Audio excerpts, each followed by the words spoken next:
এই ভূমিকম্পটার শুরু হবে সিলেট থেকে, সিলেটের মাটির নিচ থেকে শুরু হবে সিলেট, এরপরে হবিগঞ্জ, মৌলভীবাজার, ব্রাহ্মণবাড়িয়া, কিশোরগঞ্জ, সুনামগঞ্জ, ময়মনসিংহ, নেত্রকোনা, টাঙ্গাইল, আর ওই গাজীপুর, নারায়ণগঞ্জ, মুন্সিগঞ্জ, নরসিংদী দিয়ে কুমিল্লার একটা অংশ দিয়ে বিরাট বড় একটা ভূমিকম্প হবে।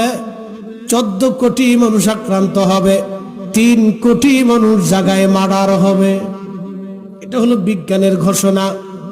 50 বছর আগেও পরেও হতে পারে, আগামীকাল সকালেও হতে পারে, 10 মিনিট পরেও হতে পারে।